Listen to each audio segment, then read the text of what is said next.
I need you to pretend to be my boyfriend." Mason Reed was sitting on the stairs outside my apartment when he said it, like that was a normal thing to ask on a Thursday night. I stopped with one hand still wrapped around my grocery bag. "I'm sorry." "What?" He stood too quickly, nearly knocking his shoulder into the railing. His tie was loose, his dark hair looked like he'd been running his hands through it for an hour, and his phone was clenched so tightly I thought the screen might crack. I'd seen Mason stressed before, usually because a pipe had burst or someone in the building had decided rent was optional. This was different. "There's a wedding on Saturday." He glanced down the hallway, then back at me. "My cousins. My whole family will be there." "Okay. They think I'm bringing someone." I waited. He exhaled through his nose. "A boyfriend." My stomach did something small and inconvenient. I ignored it. Mason was my landlord's son. He came by to fix things, collect paperwork, and occasionally stand in my kitchen while explaining why the radiator sounded like it was dying. That was our relationship. Practical. Normal. Mostly. And you need me because the guy I was supposed to bring canceled. He rubbed the back of his neck. "Last minute."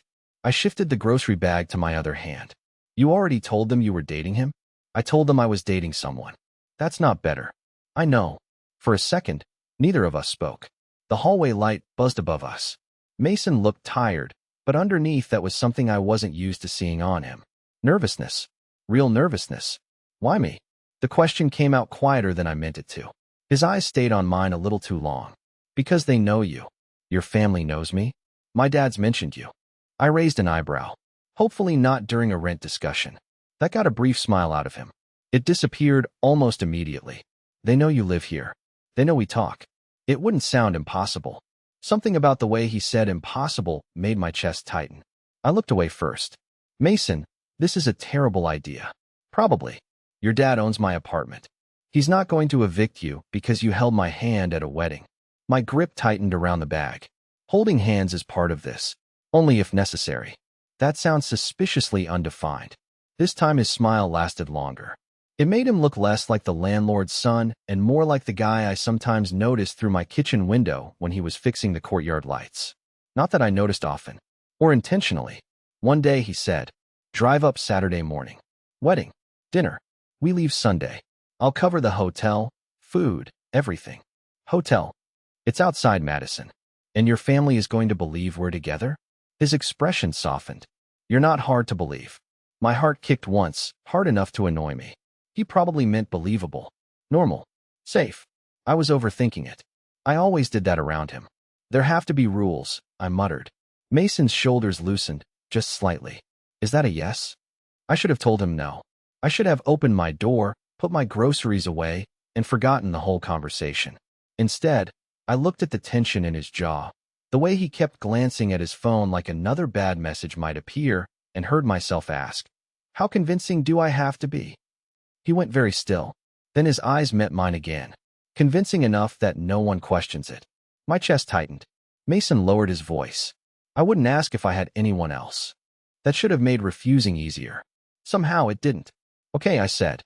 And the second the word left my mouth, Mason smiled like I'd just saved him from something. The problem was, I had no idea what pretending to be his boyfriend was about to do to me. The next evening, Mason showed up at my door carrying takeout and a yellow legal pad. "Please tell me that is not a relationship contract." He looked down at the pad. I was going to call it a survival plan.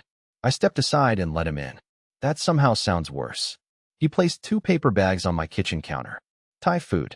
My usual order, including the extra spring rolls I never admitted I liked that much. I stared at the containers. "How did you know what I get?" Mason pulled out a chair. "You order from this place every Friday. You have been tracking my food schedule. Your delivery guy parks in the loading zone and blocks my truck." He paused, then added, "Also, you always look happier when you order the curry." My chest tightened for no reasonable reason. It was food. He had noticed food. That meant nothing. I sat across from him while he wrote fake relationship details at the top of the page in large letters. Subtle. "We need a story." He clicked the pen. "How did we meet?" "You came to fix my sink." "Not romantic." "You left it leaking for 3 days." "Very memorable." Mason leaned back, smiling. "Fine. We met in the laundry room." "That is somehow worse." "You were wearing that gray hoodie." My fork stopped halfway to my mouth. "You remember what I was wearing?" His eyes lifted to mine. "You wear it a lot." Right. I looked down at my food. Of course. We decided we had supposedly been dating for 4 months. Long enough to seem serious, but not long enough for anyone to expect shared bank accounts or matching tattoos.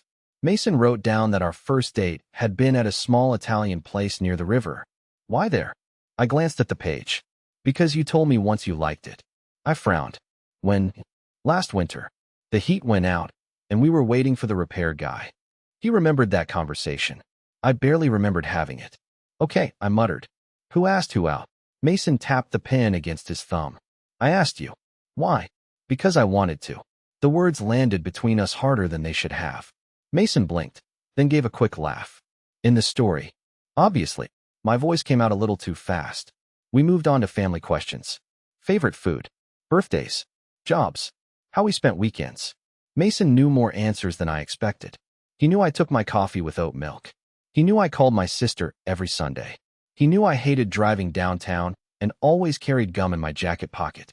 This is getting weird, I told him. I manage this building. That does not explain the gum. His mouth curved slightly. I noticed things. For a second, neither of us moved. His gaze stayed on mine, steady and unreadable, until I reached for the legal pad just to have something to do. Our fingers touched. Barely. Mason did not pull away right away. Neither did I. Then I cleared my throat and moved my hand. We need rules. He turned the page. Go ahead. No kissing unless absolutely necessary.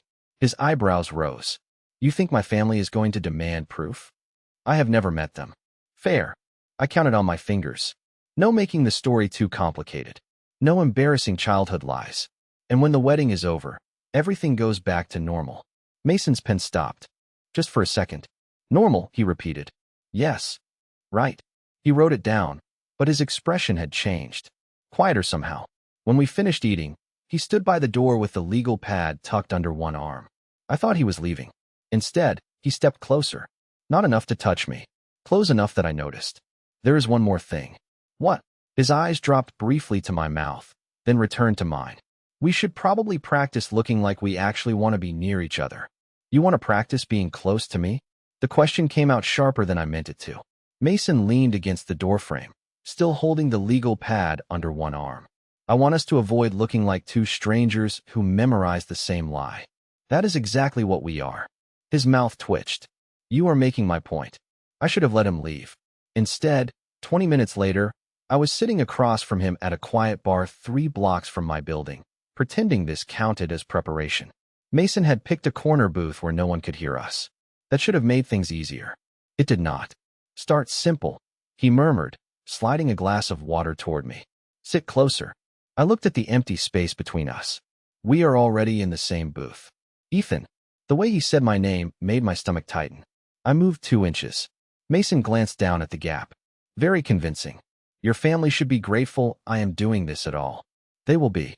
He shifted closer until his knee touched mine under the table. I froze. Mason did not. Better. You seem disturbingly comfortable with this. Maybe you are the one making it weird. You asked your tenant to fake date you. For 1 weekend. His knee stayed against mine. I tried to focus on the menu, but the words stopped making sense. A server appeared beside the table before I could move away. She smiled at Mason, then at me. What can I get you guys? Mason ordered first. When she turned to me, he answered before I could. He will have the ginger ale? No lime. I stared at him. The server wrote it down without hesitation. And food. Mason looked at me. Fries. I can order for myself. You always get fries.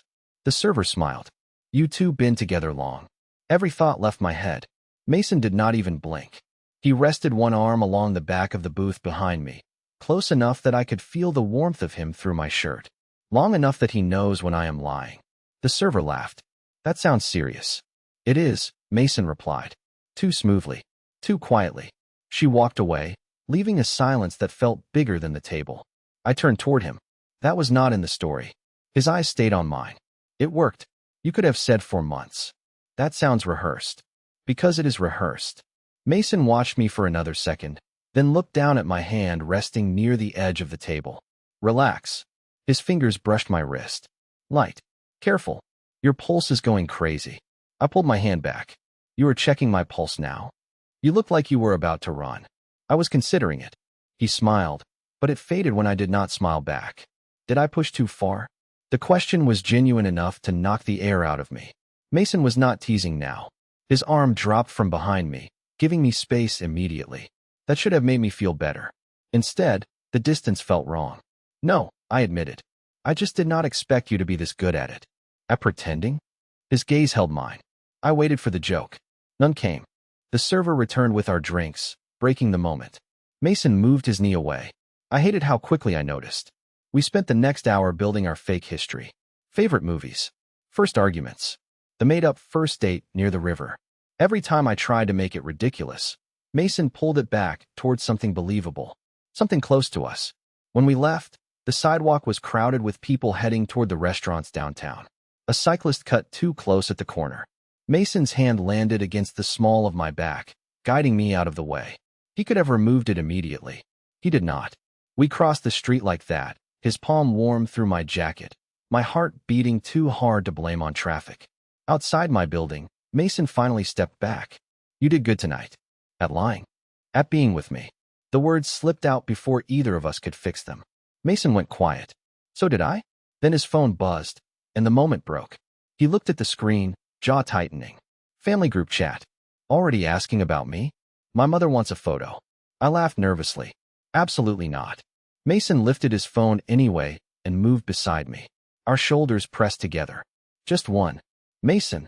Smile, boyfriend. I turned toward him at the exact moment he looked at me. The picture caught neither of us smiling. Just staring. And when he sent it, his hand was still resting against my back.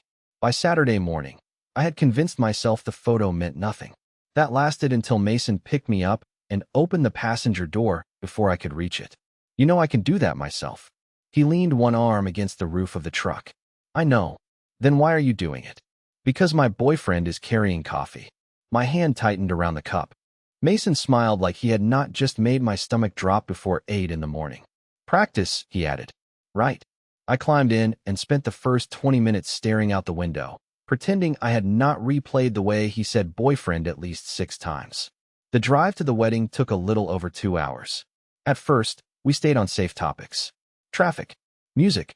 The fact that Mason drove like every highway had personally offended him. Then his phone connected to the truck and started playing an old playlist. You listen to this? I looked at him. You told me you liked this band. When? The night the radiator broke. I laughed under my breath. You remember a disturbing amount of things I say. His fingers tightened slightly on the steering wheel. Maybe you say memorable things. The joke I expected never came. Neither of us spoke for several seconds. I looked down at my coffee. You do not have to keep practicing when no one is around. Mason kept his eyes on the road. Maybe I am not. My chest tightened so fast it almost hurt. I turned toward him, but before I could ask what that meant, his phone rang through the speakers. MOM flashed across the dashboard. Mason groaned. Do not laugh. He answered. His mother's voice filled the truck immediately. Are you two on the way? Good morning to you too. Put Ethan on. I nearly choked on my coffee. Mason glanced at me, clearly enjoying this. She wants you. I heard her. He tapped the screen and handed me the phone even though the call was already on speaker. Our fingers brushed. It stayed against mine for half a second too long. Hi, Mrs. Reed. Call me Diane. Mason says you are nervous. I shot him a look. He bit back a smile. I am fine. Good. We are excited to meet you. Mason never brings anyone. The words changed something in the truck. I looked at him. His expression had gone still. Mom. What? It is true. She started giving directions we already had, then finally hung up after making us promise to arrive before lunch. The silence afterward felt heavier. You never bring anyone? Mason stared straight ahead. My family is intense. That is not an answer. It is the only one you are getting before caffeine. I should have let it go. Instead, I heard myself ask, was there really another guy? His jaw shifted. What? The one who canceled? For a second, only the tires on the highway filled the space between us. Yes, he answered. Kind of. It was not serious. I nodded like that did not bother me. It should not have. None of this was real. At the next stop, Mason pulled into a gas station and came back with another coffee for me, made exactly the way I liked it. Peace offering. For avoiding the question? For making you think you were a backup. I looked up. Mason stood beside the open truck door, close enough that my knee almost touched his hip. Was I? His eyes held mine. No smile this time. No, the word came out quiet. Certain. My pulse jumped. Mason reached past me for the seat belt, his face suddenly inches from mine. For 1 second, neither of us moved. His breath caught. Mine did too. His hand stayed braced beside my shoulder, and his eyes dropped to my mouth. I thought he was going to kiss me. Worse, I realized I wanted him to. Then a car horn blared behind us. Mason stepped back so quickly, he nearly hit the door. We should go. Yeah. My voice barely worked. He closed the door and walked around the truck without looking at me. 10 minutes later, we reached the hotel. The woman at the front desk smiled as she handed Mason the key card. Your family reserved the king room for you and your boyfriend. Mason glanced at me. I glanced at him. She continued, completely unaware. 1 bed. Lakeview. The king bed was still bothering me when Mason's mother knocked on the hotel room door 10 minutes later. You two decent? Mason looked at me, then at the single bed behind us. Define decent. Diane opened the door before either of us answered. She was shorter than Mason, with the same dark eyes and the kind of energy that made it clear she had already organized everyone's weekend down to the minute. There you are. She pulled Mason into a hug, then turned to me. Ethan. Before I could offer my hand, she hugged me too. I froze for half a second, then awkwardly hugged her back. I have heard so much about you. I looked over her shoulder at Mason. He suddenly found the carpet fascinating. Hopefully nothing legally concerning. Diane laughed. He said you were funny. Did he? Mason cleared his throat. We should probably get downstairs. In a minute. She stepped back and looked between us. Not suspiciously. Worse. Fondly. You make sense together. My chest tightened. Mason's expression shifted, but before I could read it, someone called his name from the hallway. A tall man in a navy suit appeared at the door, smiling like he already knew something I did not. There he is. He pulled Mason into a quick hug, then looked at me. So this is Ethan. Ethan, this is my cousin Caleb. Mason moved beside me. Close, but not touching. Caleb's eyes moved between us. The mysterious boyfriend. I am not mysterious, I muttered. You are to us. Mason has been refusing to show pictures for months. I turned toward him. Months. Mason gave Caleb a warning look. Do not start. Caleb smiled wider. I am just saying, we thought he invented you. Diane swatted his arm and guided us toward the elevators. Leave them alone. The rehearsal dinner was held in a private room overlooking the lake. Mason's family filled nearly every table. Within 5 minutes, I had been introduced to 3 aunts, 2 cousins, a grandmother who kissed my cheek, and an uncle who wanted to know whether I followed college football. Every person seemed relieved that Mason had finally brought someone. The attention should have made the lie easier. Instead, it made every small thing feel more real. Mason kept a hand near my back as we moved through the room. He pulled out my chair without thinking. When a server brought wine, he switched my glass for sparkling water because he remembered I did not like drinking around strangers. You do that for all your fake boyfriends. I murmured. His eyes met mine. Only the difficult ones. I smiled, but he did not look away. Then Caleb dropped into the empty chair across from us. All right. I have questions. Mason groaned. No, who asked who out? I did. Mason answered immediately. Caleb looked at me. And you said yes? Eventually. Why eventually? I glanced at Mason. He was persistent. That sounds right. Caleb leaned closer. What was your first date? We gave him the story about the Italian place near the river. He nodded along, then narrowed his eyes. What did Mason order? My mind went blank. We had not planned that. Mason's hand found mine under the table. His fingers closed around mine, steady and warm. Lasagna, I guessed. Caleb looked at Mason. Wrong. My stomach dropped. Mason did not let go. I changed my order that night, he said calmly. Because Ethan wanted to share. Caleb stared at us for a second, then smiled. Okay, that was disgustingly cute. Laughter moved around the table. Mason's thumb brushed once across my knuckles. It could have been part of the performance. That was what I told myself. Then his Aunt Marissa raised her glass and asked, What do you love most about him? The room quieted. Mason's hand tightened around mine. I waited for another joke. He looked at me instead. He makes things feel quieter, he said. Not because he does not talk. Because when he does, I actually want to listen. No one laughed. My throat went dry. Mason seemed to realize how honest he sounded at the same moment I did. Then a man near the bar called his name. Mason went still. I followed his gaze. The strangers smiled like they knew each other well. Too well. Caleb leaned toward me and lowered his voice. That is Adrian. Who is Adrian? Caleb's expression changed. Mason did not tell you.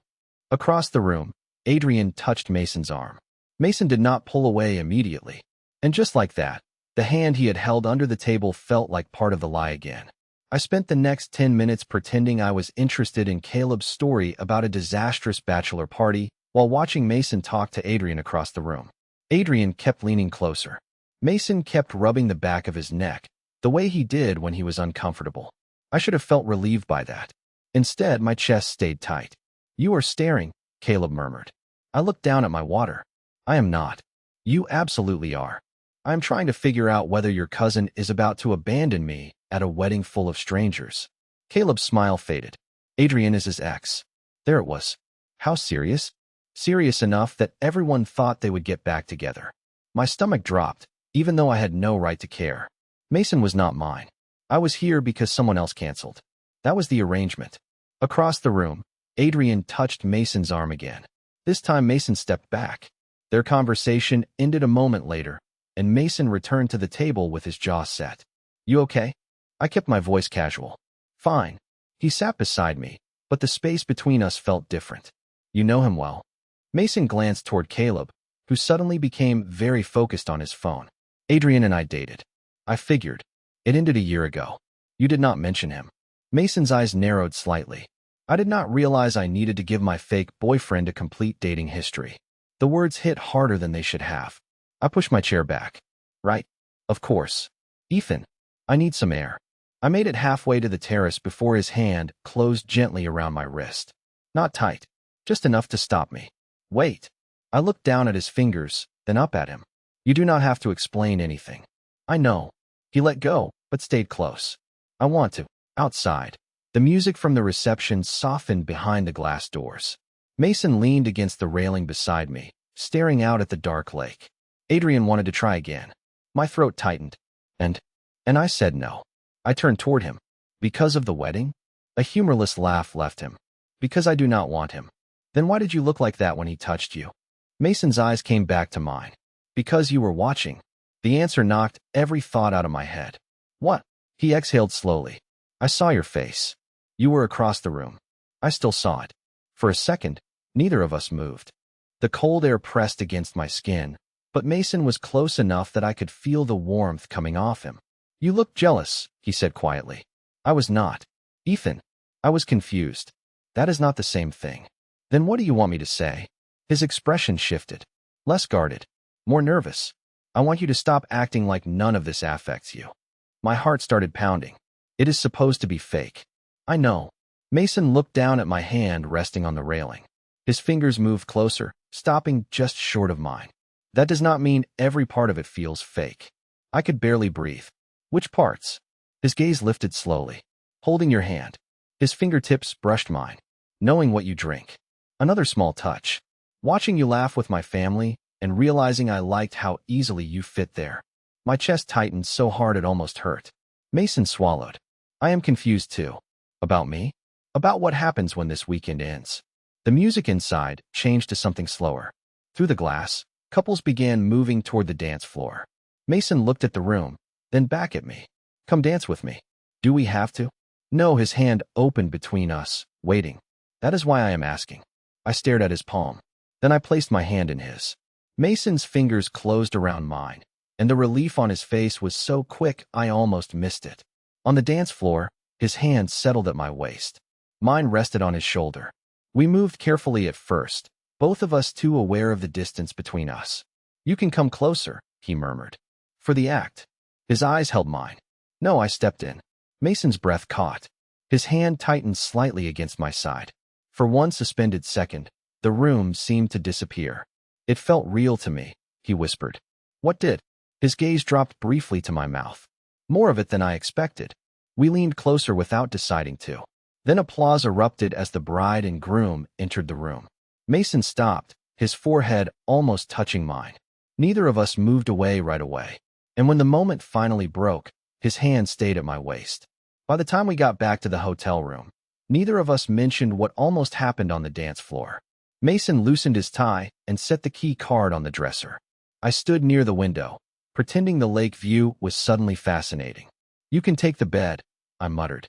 He looked over. "We already talked about this. The chair is fine." "Ethan, that chair looks like it was designed as a punishment. I have slept in worse places." Mason's expression tightened. "Why are you doing this?" I turned away from the window. "Doing what?" "Backing off." "I am not. You have barely looked at me since we left downstairs." My chest felt too tight. "Maybe I am trying not to make this more complicated." "It is already complicated. That does not mean we have to make it worse." Mason went quiet. The room felt smaller with one bed between us and nowhere else to look. "Do you regret it?" he asked. "Regret what?" "Dancing with me." His voice was low now. "Careful." "What?" I said. I stared at him. "Do you?" Mason rubbed a hand over his face. "That is not what I asked." "Because I do not know what happens after tomorrow." The words came out faster than I meant them to. "You go back to managing the building.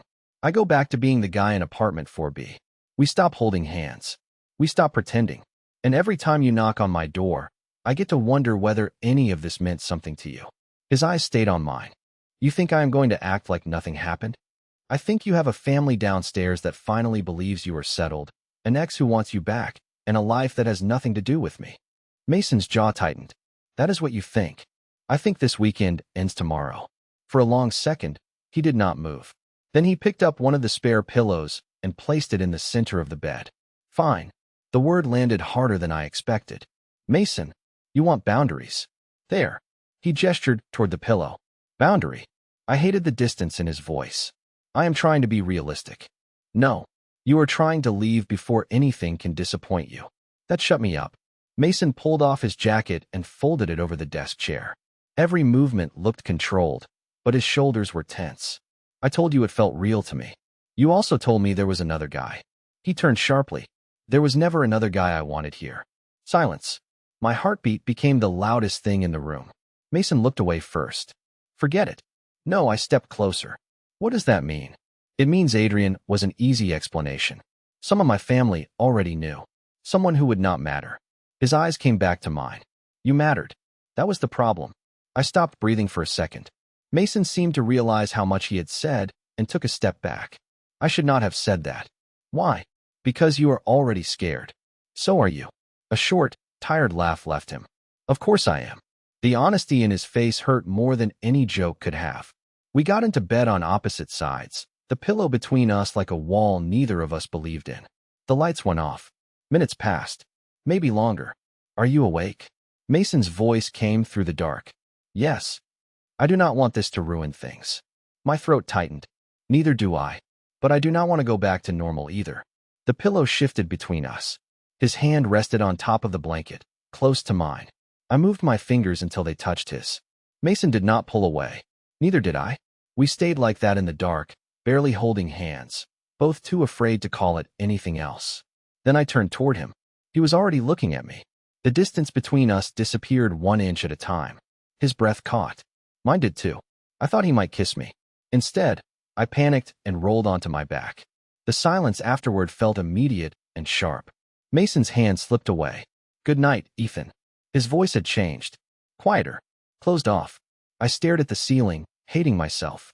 Then, just before sleep finally took me, I heard him whisper into the dark, "I wish you had not moved away." Morning made everything worse by looking completely normal. Mason was already dressed when I woke up, standing near the window with a paper cup of coffee in one hand. The pillow between us had been moved back to the chair. I did not remember doing it. "I got yours downstairs." He set the second cup on the nightstand. "Oat milk. No sugar." "Of course. Thanks." My voice sounded rough. Mason nodded once and looked back out the window. No joke. No smile. Nothing about what he had whispered in the dark. I sat up slowly. "Did you sleep?" "Enough." "Mason, we should leave in 20 minutes." There it was. The return to normal. Clean. Polite. Easy to survive. I hated it. At breakfast, his family talked around us like nothing had changed. Diane asked whether we wanted leftovers for the drive. Caleb made a joke about us disappearing early. Mason smiled at the right moments and kept his hands to himself. I did the same. It should have been a relief. Instead, every inch of space between us felt deliberate. His father clapped Mason on the shoulder before we left. Good weekend. You seem settled. Then he turned to me. Thanks for being good for him. I forced a smile. Sure. The word tasted wrong. In the truck, Mason started the engine and pulled onto the highway without turning on music. 20 minutes passed. Then 30. My coffee sat untouched in the cup holder. You can stop doing this now, I said. His hand stayed steady on the wheel. Doing what? Pretending. A muscle moved in his jaw. I thought that was what you wanted. I thought it was what you wanted. He let out a quiet breath. You moved away from me. Because I got scared. So did I. You did not look scared. Mason glanced at me, finally. I spent half the night wondering whether I had imagined every moment between us. The honesty in his voice made my chest tighten. I looked down at my hands. I heard what you said. What part? That you wished I had not moved. His fingers tightened around the steering wheel. You were awake. Yes. And you said nothing. I did not know what to say. Mason pulled off at the next exit so suddenly I had to brace a hand against the dashboard. He parked near an empty overlook and shut off the engine. Silence filled the truck. Then say it now. He turned toward me. No smile. No escape route. What are you afraid of? I stared at him. That this was only easy because it had an ending. Mason's expression softened, but he did not interrupt. That you liked having me there. That you liked the way your family reacted. But once we got home, I would be your tenant again and you would regret making it weird. Ethan. And I know that sounds pathetic. It does not. His voice was quiet. It sounds like you. I looked away. Mason reached across the center console and rested his hand near mine. Not touching. Waiting. I did not bring you because you were convenient. Then why me? Because I wanted you there. You already said that. No, his eyes held mine. I wanted you there before Adrian canceled. Before I made up the excuse. Before any of this. My pulse started pounding. Mason moved his hand closer until our fingers touched. I have been trying to figure out how to ask you out for months. I could barely breathe. Then why did you not? Because you live in a building my father owns. Because I did not want you to think saying no would make your life harder. Because every time I came to fix something in your apartment, I stayed 5 minutes longer than I needed to and hated myself for it. A nervous laugh slipped out of me. Mason's thumb brushed over my knuckles. I was not pretending last night. Which part? The part where I could not stop looking at you. The truck went quiet again. I looked at his hand over mine. I was not pretending either. Mason exhaled like he had been holding his breath since the wedding. Then he leaned closer, slowly enough that I could stop him. I did not. Our foreheads almost touched before my phone rang through the speakers. Both of us froze. My sister's name flashed across the dashboard. Mason closed his eyes and laughed under his breath. The moment broke, but this time neither of us pulled our hands apart. You should answer, he murmured. Probably. I silenced the call. Mason looked at me. Ethan, I am done pretending everything is normal. His fingers tightened around mine. Good, he said, because I do not want normal back. For the rest of the drive, Mason kept one hand on the wheel and the other resting between us. I left mine there. That was the first decision. Small, quiet, still terrifying. We did not kiss at the overlook. Maybe part of me expected we would, but neither of us rushed it. Mason started the truck again, and we drove home with our fingers linked over the center console like we had been doing it for years. Every few minutes, I looked down just to make sure he had not changed his mind. He never let go. When we pulled into the building parking lot, the familiar brick walls should have made everything feel ordinary again. Instead, I sat there staring at my apartment windows. So, I murmured, what happens now? Mason turned off the engine. I was hoping we could avoid making another legal pad. I laughed. The sound loosened something in my chest. We need at least one rule. Fine. He turned toward me. No more pretending. That is annoyingly reasonable. I have my moments. We carried our bags inside together. In the lobby, Mr. Reed was replacing a burned-out light near the mailboxes. He glanced at us, then at our joined hands. My first instinct was to pull away. Mason must have felt it, because his fingers tightened around mine. Not enough to trap me. Just enough to remind me that I had a choice. I looked at him. He did not look nervous. He looked certain. So I stayed. His father's eyebrows lifted slightly. Good wedding? Yeah, Mason replied. Really good. Mr. Reed nodded once, a small smile forming as he went back to the light fixture. No questions. No scene. The world did not end. Upstairs, Mason stopped outside my apartment while I searched for my keys. For the first time all weekend, neither of us had an audience. No family. No wedding. No one to convince. Do you want to come in? I asked. Mason glanced toward the door, then back at me. Are we still practicing? No, his expression softened. Then yes. We ordered Thai food from the same place as Friday. Mason complained that the delivery driver blocked his truck again. I told him that was how our love story apparently started. He nearly dropped his spring roll laughing. We sat on the couch, closer than before, but not forcing it. At some point, his knee touched mine.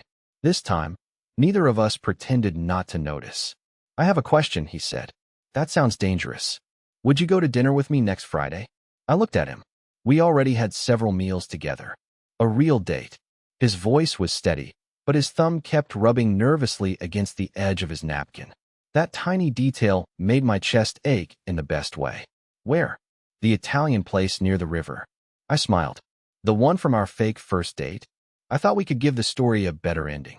I reached over and took his hand. Yes. Mason looked down at our fingers, then back at me. Yes. Yes, Mason. His shoulders relaxed. Good. He moved closer, slowly, giving me every chance to pull away. I did not. When he kissed me, it was brief and careful. Nothing dramatic. Just warm enough to make every fake moment before it feel like it had been leading somewhere. Afterward, his forehead rested against mine. Still scared? He whispered. A little. Me too. I smiled. Good. Life went back to its usual routine after that. Mason still knocked on my door when something needed fixing. I still ordered Thai food on Fridays. We still ran into each other in the laundry room and argued about who had stolen the last working dryer. The difference was that now he stayed for dinner. Now his coffee mug had a place in my cabinet. Now, when his hand found mine in the hallway, neither of us looked around before holding on. We never made a big announcement. We did not need one. The wedding had only required us to pretend for a weekend. Choosing each other happened afterward, in all the small, ordinary moments when no one was watching.